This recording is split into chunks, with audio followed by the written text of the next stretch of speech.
Hello, sports fan. This is Stephen here with Sports Choice Plus. I'm bringing you a very special breakdown. I'm going to be covering the top 5 quarterbacks under the most pressure going into next season. Before I get right into that, I want to make sure you're subscribed to the YouTube channel so you can get all the updates and all the breakdowns. Without further ado, let's get right into it. Looking at the top 5 quarterbacks going into next season that have the most pressure on their plate. Let's just face it, these guys have to win. It's a must-win situation where they possibly could be replaced, traded, cut, or done elsewhere. So I'm going to start the list off at number 5. I think we have to start here at number 5, and it's number 5 with Justin Fields with the Chicago Bears. Not only did they go make a trade with the Steelers for Chase Claypool, but they made big trades with the Carolina Panthers with that number 1 pick, essentially getting him a number 1 receiver. You're looking at what the Bears are doing. They're putting all their chips on the table. They could have gotten a quarterback with the number 1 overall pick. They could have gone defense with the overall pick, but they chose to upgrade the offense. They've chose to, Justin Fields, you're the guy. This is it. They're upgrading seemingly everything on the offensive line. They're making sure that they have no excuses, and it's now time for Justin Fields to be a quarterback, not a running back, but a quarterback. It's cool running for 1,000 yards. It's cool doing all these things, but if you're not winning football games by throwing the football, it's going to be an issue in Chicago. You can run the ball a little bit, but you're going to have to essentially win that quarterback battle as far as winning games and winning over people in that Chicago organization. You got to keep in mind, he's been there. He's taken his lumps. They finally got him support. So now it's going to be all on him. You know, there's no excuses. There's no injuries. There's no, boom, this is your show. This is your town. Time for you to start winning. Justin Fields. Coming in at number 4, this is a tough one, and I think it's partially not his fault because injuries happen, but you're looking at Tua. Tua in Miami. The Miami Dolphins seemingly have one of the fastest offenses we've seen on paper and on the field. You've seen just how Waddle and essentially Tyreek Hill, how they're balling out. A 5-yard slant going 80 yards for a touchdown. That's the kind of offense that they have. They're a Corvette. They're a Lamborghini. Whatever the fastest car you want to put on the road. At that point, that's what they are. They are 4 tires, fresh. Let's go 100 miles per hour the whole game, and boom, this is what this is. So with them upgrading, not from a standpoint, just the running backs, the tight ends, the running back. They're trying to get Dalvin Cook. Tua has a lot of pressure on his plate. I know he's been doing MMA. He's been doing boxing. He's been doing things, trying to learn how to fall, how to slide. So he's been doing things differently this offseason. He's put on a little bit of weight as well.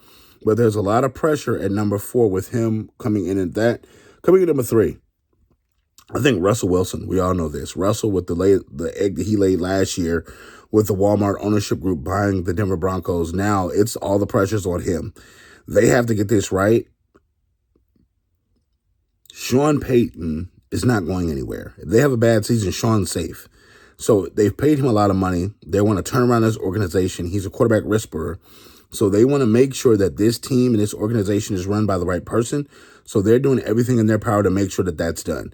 Looking at Russell Wilson, he's got a lot of weapons around him. He's got some serviceable weapons. That defense is pretty good, but he's going to have to score points. They're going to have to score more than 14 points a game, 13 points a game.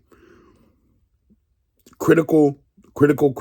He's going to have to do that. So that's non-negotiable. And I think that moving forward, he's going to have to hit his targets. He's going to have to be there, first man in, last man out. He's going to have to build his relationship with his coworkers, which is his teammates. And I think that that's a big part of that. So coming in number 2, this is no surprise, Josh Allen. Buffalo had some stuff going on with them this offseason with Stephon Diggs and people talking about how selfish he is and things that's going on in that organization. They got to figure that out right now. They have to figure that out, nip all this in the bud, and they have to actually work on winning. They have to go to work, and you got to think. You got Cincy ahead of you. You got Patrick Mahomes in Kansas City ahead of you. Baltimore, potentially the Jaguars, potentially the Dolphins. So you got a lot of teams that are starting to get better this offseason that have improved greatly on the offensive side of the ball, and you haven't improved that greatly on the offensive side of the ball. Yes, you do got a tight end out of college, but there's no guarantee with him and Knox and Stephon Diggs that this is going to be a better offense. You're going to have to bust your butt, Josh Allen, and get these guys in a position where you're pulling them to the finish line. No more talking about it. No more just thinking about it. This is year 4, 5, 6 where we're thinking, okay, Buffalo could possibly be in the Super Bowl. We need to start seeing delivery. That championship window is starting to slowly go like this and close before our eyes. So you need to get that Super Bowl in. even if it's a Super Bowl appearance. You need to attack, and that's big. And the last one, it's obvious. It's obvious. This guy has all the pressure on his plate. Because of the way they played on defense last year, he's expected to come in, plug and play, and take this team to the next level to where their defense is going to hold their own and the offense is going to hold their own as well. I'm talking about Aaron Rodgers. Aaron Rodgers and Big Green with the New York Football Jets. They're going to have to go in and they're going to have to attack this thing. Their first 6 games are crucial. When you look at some of the teams that they played their first 6 games, they're going to have to get after it early, often, and make these good games. So I think that they can definitely do it. I think that it's possible. But when you're looking at this grand scheme of things, Aaron Rodgers has a lot he has to work on, and he has to get his offense up to par before the season starts. He's going to have some time. But I think that overall, when it's all said and done, he's going to have the toughest assignment because you got Hard Knocks coming in there. It's just a lot of things going on with that organization. So I think he has the toughest pressure on him next season. It's Super Bowl or bust in New York. So this is not Green Bay where you can have an off season in your 40s, 30s. No, you can't do that here. So what do you think? Pressure-wise, did I get the top 5 list right? Did you see somebody else that should be in that top 5? Definitely check out Sports Choice Plus on the breakdowns, and we'll see you on the very next video.